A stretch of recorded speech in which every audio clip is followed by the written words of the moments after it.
We heard Francesca talk about Carol. There she is.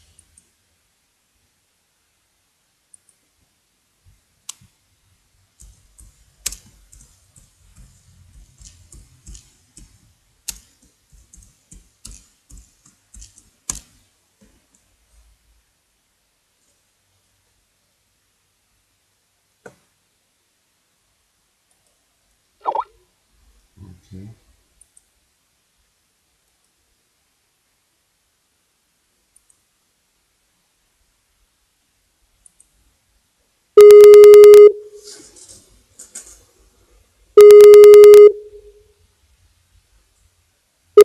Hi, Carolina. Hi there, how are you? Happy anniversary to you. Well, happy anniversary to you. Thank you so much for joining us today. Francesca was saying you were better at a lot of things than he was, so it was a safe bet for him to step aside and make you the CEO. Well, I don't think this is a competition of who is better. We just do things different ways. Yeah, well, Val earlier in the day said that women are smarter and stronger, so maybe Francesca also subscribes to that theory. I'd like to ask you what your thoughts are 2 years after. I remember when we started, there was some skepticism as to whether or not LAR would work, be a decent product, help people. And, when you start something new, there's always, you never know, right? It's like a trade. You never know if a trade's going to work or not. What's your comment on the evolution of the live analysis room here on FXstreet? Well, I think the idea from the beginning has been to create a community where we could exchange ideas with you as the guide, but also from the people participating in the project. And I think from the people that have been around for 2 years, this has been the case. So this is what I'm happy about. To make the product known to new traders now, I think is the objective to gather more people into the community, but Right. to make this community stronger. Right. And how about the interview segments? That's something that a lot of people that don't even spend time in the room, and even people I interview watch the interviews. How has that added a dimension to the coverage on FXstreet, having all these guests and running the interview live on the home page? Has that been a benefit to the company? Yes, well, I think that it has been also one of the assets. Basically, we have been running webinars for a long time. A lot of the speakers have been around for many years now, which is great, which means they are doing good in FXstreet and it's good for us.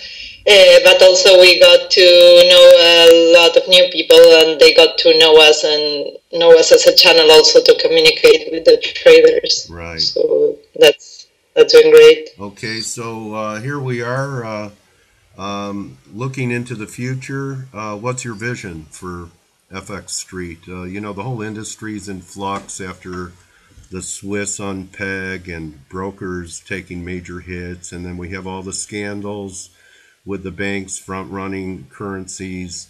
Not as many brokers around as there used to be, especially since the financial crisis. A lot of them left the U.S. They don't want U.S. citizens. What's the vision that you have going forward for FXstreet?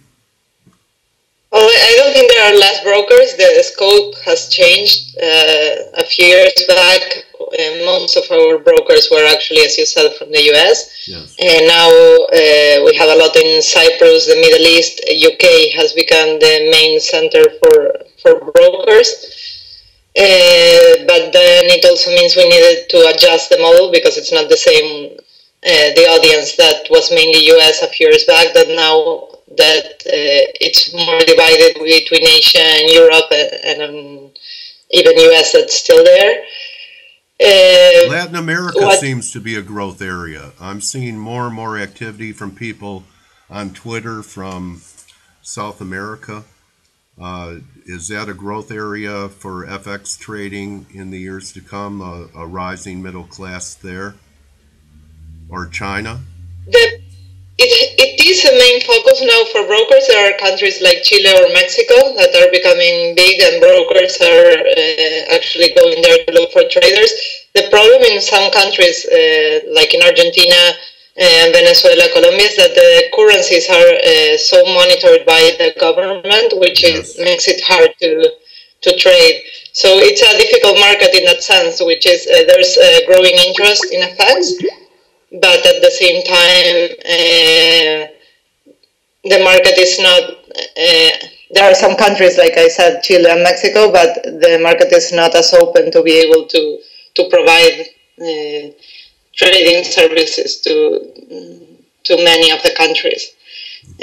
What a lot of people do in these countries is go to US or to other countries to trade, but still it's hard to take the money out of there.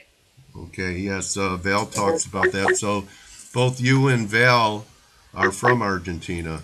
So you have some experience with living through currency crises and uh, with what's happening in the Eurozone and the currency wars that are going on. FX Street is a great portal for content for traders, and I've enjoyed working with you and being part of the team, Carolina, over the past couple years. I know that at times I can be moody and demanding, and you've always had balance and dealt with me fairly and with patience and all the support that the whole FX team family gave me when I was going through a health crisis. I'm really happy to be part of the FX family, and thank you for your support along the way in LAR. Well, thank you for being part of FX Street. And and then through the changes, mainly what we look to do with all the currency wars and all that has happened with the Swiss franc, we are trying to more and more change from the model we had, where we had everything information from everywhere, to have more of an editorial guide in terms of what's important, what's happening now, what are the main things our audience needs to read, to make sure that we have everything, but that we can tell people, okay, this is what's important and this is what you should be looking at. Okay, And so editor. Lara is also part of that, is having someone with the voice of FX Street guiding the traders. Okay, well that's my mission. That's your mission, and I can say in many ways, for many people, mission accomplished, Carolina. So thank you so much for your steady hand at the helm of the ship of FX Street, and I look forward to celebrating many more anniversaries with you being the captain of this ship. Okay, thank you, Dale. All I right. hope that too. All right. Thank you. Thank you. Bye bye. Bye bye.